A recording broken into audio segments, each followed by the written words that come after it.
Ya halo, sedikit informasi mengenai banjir bandang ya. Selamat datang di channel kami. Banjir bandang di daerah Daina Gorontalo.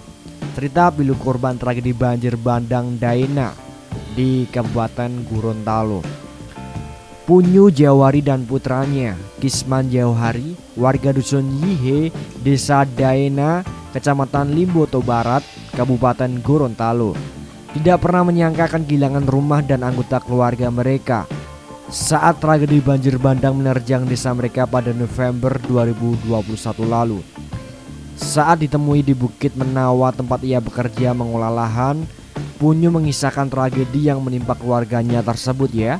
Saat bencana yang menewaskan menantu dan cucunya itu terjadi, Punyu tengah berada di dalam rumah. Kala itu ya, hujan tengah mengguyur desa mereka nih.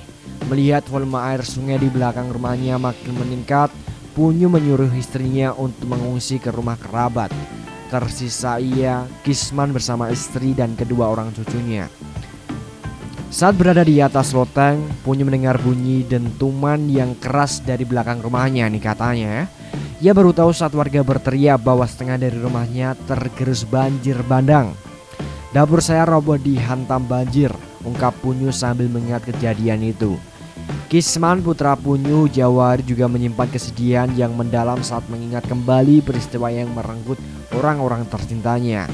Pria yang sehari-hari bekerja di pabrik ini mengisahkan kisah sedihnya kepada Bantayo.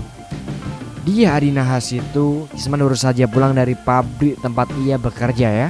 Sebelum pulang ke rumah katanya, Kisman menyempatkan diri membeli ikan untuk dibawa pulang ke rumah.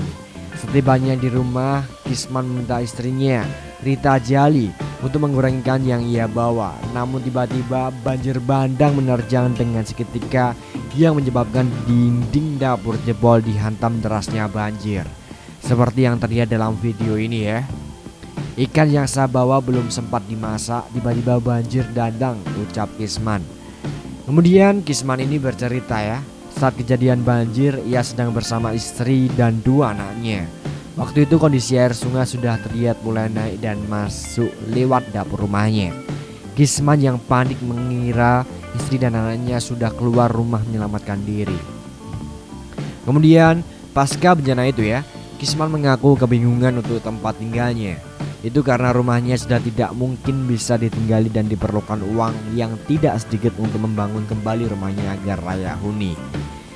Kini keluarga sederhana tinggal menetap di sebuah rumah berukuran kecil yang ada di atas salah satu bukit di desa itu.